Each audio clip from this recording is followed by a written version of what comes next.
महाशिवरात्रि भगवान शिव की उपासना का सबसे पवित्र और रहस्यमय पर्व माना जाता है।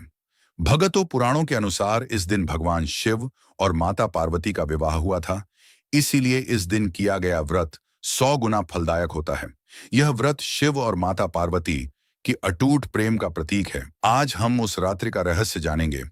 प्राचीन काल में हिमालय की पुत्री पार्वती ने भगवान शिव को पति रूप में पाने का संकल्प लिया। शिव जो श्मशानवासी, विरक्त, महाकाल और पार्वती करुणा, शक्ति और सृष्टि की आधार माने जाते हैं। यह मिलन साधारण नहीं था, यह सृष्टि के संतुलन का संकल्प था। पार्वती ने वर्षों तक कठोर तप किया। ना अन्न ना जल, केवल शिव का स्मरण करता रहा। आत्मा जब परम सत्य को पुकारती है, तब तपस्या केवल शरीर की नहीं, अहंकार की होती है। मित्रों, देवताओं ने देखा माता पार्वती कि यह तप सृष्टि के हित में है। सभी देवगण ने शिव से निवेदन किया, पर देवगण की बातों को सुनकर शिव मौन हो गए, क्योंकि शिव का मिलन केवल प्रेम से नहीं था, बल्कि यह मिलन सृष्टि के संपूर्ण कल्याण का था। यह रात्रि दिव्य था। वह पावन रात्रि आई, आकाश शांत, गंगाधारा मंद और कैलाश पर दिव्य प्रकाश फैल गया। शिव ने पार्वती की भक्ति को स्वीकार किया। देवार्षि, गंधर्व सब साक्षी बने रहे, और उसी क्षण चेतना, शिव और शक्ति पार्वती का विवाह संपन्न हुआ। उस समय समस्त ब्रह्मांड में एक ही संदेश गूंजा। जब आत्मा अहंकार त्याग कर परम में समर्पित होती है, वही शिव विवाह है।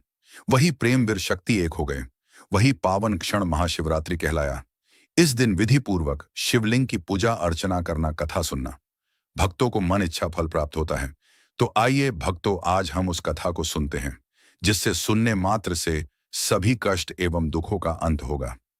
नमस्कार मित्रों, स्वागत है गीता गुरु ज्ञान चैनल पर। मित्रों, अगर आप भगवान शिव की भागत हैं, तो कमेंट बॉक्स में हर हर महादेव जरूर लिख दीजिए। तो आइए मित्रों, कथा सुनते हैं। मित्रों, आपसे आग्रह है, इस कथा को पूरा अंत तक अवश्य सुनाएं, क्योंकि भगवान शिव कहते हैं, कभी भी किसी कथा को आधा अधूरा नहीं सुनना चाहिए, जो विष से समान होता है। तो आइए कथा शुरुआत करते हैं। मित्रों, प्राचीन समय की बात है। काशी नगरी के समीप एक घना वन था। उसी वन के किनारे एक निर्धन लकड़हारा रहता था। उसका नाम ध्रुवानंद था। ध्रुवानंद न तो विद्वान था, न तो कोई तपस्वी, परंतु वह जीवन से बहुत संघर्षशील था। वही संघर्ष उसका साथी रहा। परंतु नियति ने उसके लिए महाशिवरात्रि की एक ऐसी रात लिखी थी, जो उसकी आत्मा का मार्ग ही बदल दिया। एक दिन ध्रुवानंद भोजन की तलाश में दूर जंगल वन में जा पहुंचा। सूर्य अस्त हो चुका था। रात्रि के अंधकार ने धरती को ढंक लिया।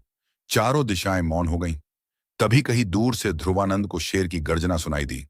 वह आवाज सुनकर बहुत भयभीत हो गया। वह डर से कपते हुए ध्रुवानंद के सामने एक विशाल वेल वृक्ष दिखाई दिया, जो बहुत प्राचीन वेल वृक्ष था। वह पैर के सबसे ऊंची डाल पर चढ़ गया। ध्रुवानंद को यह पता नहीं था कि उस वेल वृक्ष के नीचे शिवलिंग विराजमान है। वह ठंड से कांप रहा था। भूख तीव्र था। उसका मन भय से व्याकुल। परंतु ध्रुवानंद रात बिताने के लिए वह जागता रहा। नींद से बचने के लिए वह बार बार बेलपत्र तोड़कर नीचे गिराता रहा। हर पत्ता, हर स्पर्श, हर गिरती ध्वनि सीधे शिवलिंग पर अर्पित होती रही। उसने उस दिन कुछ नहीं खाया था। अनजाने में उसका उपवास हो गया। भय के कारण वह सोया नहीं, जिससे उसका जागरण पूर्ण हुआ और अनजान में किया गया। वेलपत्र अर्पण ध्रुवानंद की पूजा पूर्ण किया। मित्रों, जैसे जैसे रात गहरी हुई, वातावरण बदलने लगा। वन की निस्तब्धता में एक सूक्ष्म स्पंदन जागा। बेल वृक्ष की पत्तियों से मधुर नाद गूंजने लगा। शिवलिंग से मंद प्रकाश प्रकट हुआ। पहले दीपक की समान, फिर के चंद्रमा समान, और थोड़े कि समय में सारा वन प्रकाशमय हो गया। अनंत शिवलिंग के प्रकाश आकाश में फैल गया। आकाश से गंभीर करुणामय स्वर गूंजा। ध्रुवानंद के आंखों के सामने एक अलौकिक दृश्य प्रकट हुआ। वहां एक दिव्य पुरुष खड़े थे। जटाओं से गंगा प्रवाहित, कंठ नील नेत्रों में करुणा और महाशक्ति का संगम था। वे स्वयं महादेव थे। उनका स्वर आकाश से नहीं, ध्रुवानंद के अंतः आत्मा से गूंज रहा था। हे ध्रुवानंद, तूने अज्ञान में भी भक्ति का मार्ग चुना। तूने भय में भी जागरण किया, भूख में भी संयम रखा। यह रात्रि महाशिवरात्रि है। यह रात्रि से तेरे कर्मों का भार हल्का हुआ। तेरी आत्मा ने शिव की शरण पाली। उस क्षण ध्रुवानंद के भीतर वर्षों का भय, पीड़ा और मोह सब पिघलकर शांति में बदल गया। वह रो पड़ा, पर वह रोना दुख का नहीं, सुख और मुक्ति के स्पर्श का था। मित्रों, ध्रुवानंद ने यह सब देखकर स्तब्ध रह गया। उसने कभी पूजा का विधि विधान कभी नहीं जाना था, परंतु फिर भी उस क्षण उसके हृदय में अद्भुत शांति उतर आई। उसके भीतर जो भय था वह भगवान शिव के चरण में विलीन हो गया। मित्रों, अगले दिन ध्रुवानंद अपने घर वापस आए। अब वह नियत दिन बन जाता और शिवलिंग की पूजा अर्चना करता। धीरे धीरे ध्रुवानंद की जीवन में खुशहाल आने लगा। वह देखते ही देखते गांव की सबसे बड़ा आदमी बन गया। ध्रुवानंद जो एक रोटी को तरसता, वह गांव के सबसे धनी आदमी बन गया। ध्रुवानंद के अज्ञान से किया गया व्रत ध्रुवानंद की भाग्य बदल दिया। मित्रों, ध्रुवानंद ने गांव में भगवान शिव की विशाल शिवलिंग के स्थापित किया और वहां एक मंदिर का निर्माण किया। अब वहां भगवान शिव के पूजा करने दूर दूर से भक्त आने लगे। ध्रुवानंद ने अपना सारा बचा हुआ जीवन शिव के भक्ति में व्यतीत किया। हमेशा भगवान शिव की गाथा कहता, जिससे लोग भक्ति में लीन होता गया। अब ध्रुवानंद हर साल महाशिवरात्रि के दिन निस्वार्थ भाव उपवास रखता, विधि विधान से भगवान शिव की पूजा अर्चना करता, जागरण करता, जिससे भगवान शिव ध्रुवानंद से हमेशा प्रसन्न रहते। मित्रों, जैसे समय बीता, ध्रुवानंद का जीवन पूर्ण हुआ।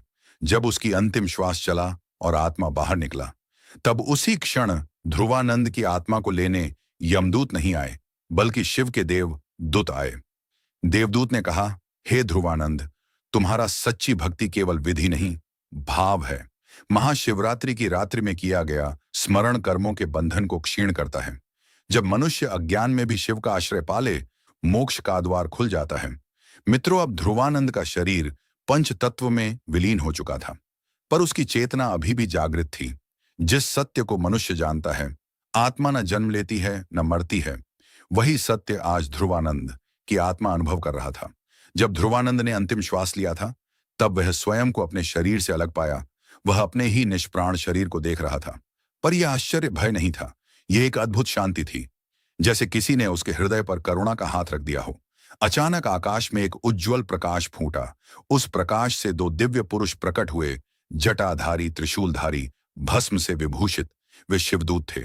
उन्होंने मधुर स्वर में कहा, हे आत्मा, महाशिवरात्रि की रात्रि में जागरण और शिव स्मरण ने तेरे कर्म बंधन क्षीण कर दिए। अब तुम्हें भय को छूना कोई अधिकार नहीं। यह सुनकर ध्रुवानंद की आत्मा को नेत्रों से अश्रु बह निकले। वह बोला, मैंने तो अज्ञान में सब किया था, क्या सचमुच शिव मुझे स्वीकार करेंगे? मित्रों, फिर शिवदूत मुस्कुराते हुए बोले, हाँ, शिव अज्ञान नहीं देखते, वह भाव देखते हैं। तभी आकाश में एक सूक्ष्म दृश्य चमक उभरा। ध्रुवानंद का संपूर्ण जीवन, उसके छोटे छोटे पाप, उसकी विवशताएं, उसके पश्चाताप, सब एक दिव्य लेख की तरह प्रकट होने लगा। यह वही सत्य है जिसका संकेत गरुड़ पुराण के प्रसंगों में दिया गया है। मनुष्य का कर्म ही आत्मा को मोक्ष प्रदान करता है। मित्रों, फिर उसी क्षण शिवलिंग से प्रकट हुई। वह ज्योति पुनः उसके चारों ओर फैलने लगा। उस प्रकाश ने उसके कर्मों के कठोर बंधन को स्पर्श किया, वैसे ही हिम की तरह पिघलने लगे।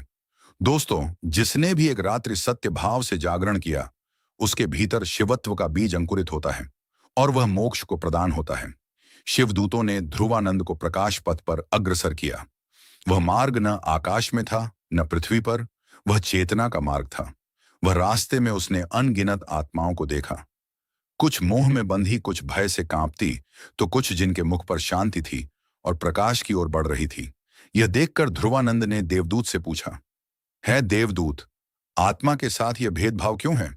देवदूत ने जवाब दिया, हे ध्रुवानंद, जो जीवन भर बाह्य जगत में उलझे रहता है, जो वे भ्रम जीवन व्यतीत करता है, वही यह आत्माएं हैं। परंतु जो आत्मा सत्य की जीवन व्यतीत करता है, वह मुक्त मार्ग पर है। मित्रों, धीरे धीरे वह आत्मा एक दिव्य पर्वत दृष्टिगोचर से जा पहुंचा, जो हिम से आच्छादित था। परंतु वहां शीत नहीं, केवल शांति का दिव्यता था। वह जगह कोई और नहीं, भगवान शिव की कैलाश पर्वत था। यहां भगवान शिव की साक्षात्कार दर्शन हुआ। कैलाश के मध्य एक अनंत ज्योति थी। उस ज्योति से शिव प्रकट हुए, शांत, गंभीर और करुणामय थे। ध्रुवानंद ने शिव के चरणों में गिर पड़ा। मित्रों, महादेव बोले, हे आत्मा, तूने भय में भी मुझे स्मरण किया। जब मनुष्य अंधकार में भी जागता है, वही सच्ची महाशिवरात्रि है। भगवान शिव की दृष्टि मात्र से ध्रुवानंद के भीतर का अंतिम कंपन भी शांत हो गया। उसे लगा जैसे वह स्वयं प्रकाश बन गया है, जैसे उसका अस्तित्व सीमित नहीं रहा। धीरे धीरे ध्रुवानंद की चेतना उस दिव्य ज्योति में लीन होने लगी। न कोई पीड़ा, न कोई प्रश्न, केवल मुक्ति का प्रकाश फैल गया। मित्रों, उस क्षण जीवन की सच्चाई सामने आता है, जहां आत्मा और परमात्मा दोनों एक दूसरे में विलीन हो जाते हैं। मित्रों, महाशिवरात्रि की यह कथा हमें बाहरी चमत्कार नहीं, भीतर के जागरण की याद दिलाती है। कभी कभी मनुष्य विधि नहीं जानता, मंत्र नहीं जानता, पर यदि उसका हृदय पुकारता है और शिव उनके मन की पुकार को सुन लेते हैं। मित्रों, भाव से की गई भक्ति विधि से श्रेष्ठ है। महाशिवरात्रि की रात्रि आत्मा को जागृत करने का द्वार है। सत्कर्म, संयम और शिव स्मरण मोक्ष की त्रिवेणी है। जब मनुष्य अज्ञान में भी सत्य को छू ले, तो शिव स्वयं मार्गदर्शक बनते हैं। दोस्तों, जब जीवन का मन अंधकार में लगे, जब भय और मोह हमें बांध लें, तब स्मरण रखिए, शिव बाहर नहीं, अंतर में जागने वाली शांति है। महाशिवरात्रि केवल पर्व नहीं, वह आत्मा का आह्वान है। जागो मनुष्य, जागो, तुम अपने कर्म को पहचानो और निस्वार्थ से शिव में लीन हो जाओ। यही जीवन का अंतिम कर्म है, यही जीवन का संस्कार है, यही आत्मा की मुक्ति का सरल मार्ग है। मित्रों, यह व्रत उस प्रेम की गठा को उजागर करता है जो असंभव था, परंतु प्रेम की पुकार ईश्वर को भी अपना लिया। उसी दिन से यह व्रत प्रेम का प्रतीक और अहंकार से मुक्त होकर ईश्वर में लीन होना सिखाता है। धन्यवाद। मित्रों, अगर आपको यह कथा अच्छा लगा तो इस वीडियो को एक लाइक करके चैनल को अवश्य सब्सक्राइब कर लीजिए, ताकि हर एक नया वीडियो आप तक तुरंत पहुंचे। और इस वीडियो को अपने दोस्तों तक जरूर शेयर करें, और दोस्तों, कमेंट बॉक्स में हर हर महादेव जरूर लिखें, जिससे आपके इस महाशिवरात्रि सभी पाप कर्मों, दुखों से मुक्ति मिले और ईश्वर का आशीर्वाद प्राप्त हो। धन्यवाद। हर हर महादेव। ओम नमः शिवाय। राधे कृष्णा। राधे राधे।